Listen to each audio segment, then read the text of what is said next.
मित्रों, मेरे चैनल ढाई अक्षर में आप सभी का हार्दिक स्वागत है। अगर आप मेरे चैनल पर नए हैं तो कृपया चैनल को सब्सक्राइब कर लीजिए। पिछली वीडियो की भांति मित्रों, इसमें कबीर ग्रंथावली के पद राग गौड़ी के एक पद के साथ उपस्थित हो रहा हूँ, जो पद इस प्रकार है। कौ बीने प्रेम लागी रे माई कौ बीन, राम रसायन मातरी माई को बीने। पाई पाई तू पुतियाई, पाई की तुरिया बेच खाई रे माई की बीने। ऐसे पाई पर बिथुराई, त्यों रसयानी बनाए री माई को बीने। नाचो ताना नाचो बाना, नाचो कु पुराना री माई को बीने। मित्रों, इस पद का अर्थ है, सदगुरु कबीर साहब कहते हैं कि जिस जीवन में ज्ञान और प्रेम का समावेश हो, वास्तव में वह जीवन ही वास्तविक जीवन है। जब जीवात्मा अपने समान धर्म की साधना माया से कहती है, जीवात्मा माता रूपी माया से यह कहती है कि हे माँ, मुझे तो परम ब्रह्म परमात्मा से प्रेम हो गया है। इस तरह मुझे सांसारिक संरचना से, सांसारिक क्रियाकलापों से कोई वास्ता नहीं रह गया है। मैं तो अपने राम रस में मस्त हो गया हूँ, इसलिए सांसारिक ताना बाना अब कौन बुनेगा।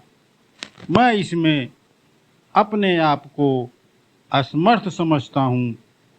सदगुरु कबीर साहब कहते हैं कि हे माया, तुम्हें ये विश्वास था कि मैं सांसारिक वासना के ताने बाने बनाने में निपुण हो गया हूँ, जानकार हो गया हूँ, लेकिन ऐसा नहीं है। मैं सांसारिक ताने बाने को बुनने वाला उपकरण को ही मैंने बेच डाला, और इस तरह मैंने संसार की क्रियाकलापों से पैदा होने वाली मूल वासनाओं को जड़ से ही समाप्त कर दिया। अब मेरे मन में प्रेम रस परिपूर्ण हो गया है।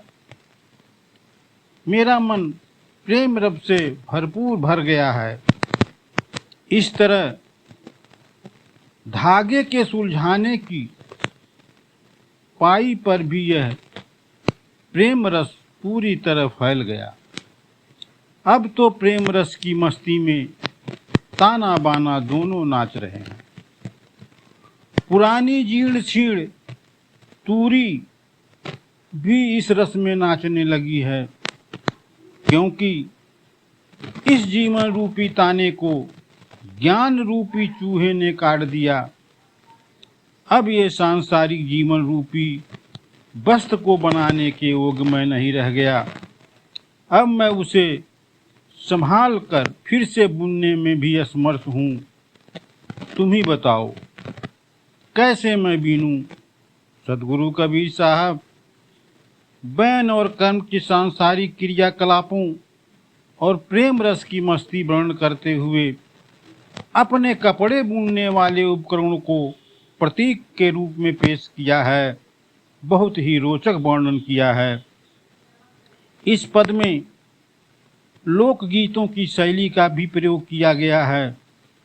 इस पद में अलंकार के रूप में रूपम अलंकार, रूप का शक्तियोक्त अलंकार, वक्रोक्ति आदि अलंकारों से अनुभूति स्पष्ट ढंग से व्यक्त किया गया है।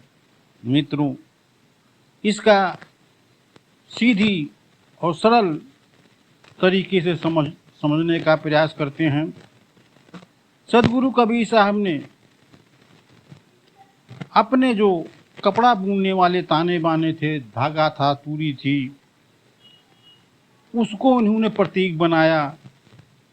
उसे जो है सांसारिक रूप में उन्हें दर्शाने की कोशिश किया कि भाई देखो, मैं तो अब भगवान के प्रेम रस में मस्त हो गया हूँ, मुझे कुछ दिखाई नहीं पड़ता, जो भी था मैंने बेच दिया, ख़त्म कर दिया, जो टूटे फूटे थे उसको भी मैंने जो है फेंक दिया। अब बताओ मैं क्या करूं। प्रेम रस्म के ज्ञान से भरपूर मेरा मन अब ये सांसारिक मायाओं से विरक्त हो गया है। मुझे इसमें कुछ भी दिखाई नहीं पड़ता, मुझे कुछ भी अच्छा नहीं लगता। मित्रों, इसका सीधा अर्थ यही था कि माया जो है, जब प्रभु रस मिल जाता है, भगवान का प्रेम रस मिल जाता है, वह आनंद मिल जाता है, तो सारे वासनाएं, सांसारिक वासनाएं सारी जो है मिथ्या हो जाती हैं, बेकार हो जाती हैं। साधक कभी भी उधर मुड़ के भी नहीं देखता, वो अपने भक्ति रस में ही डूबा रहता है, मस्त रहता है।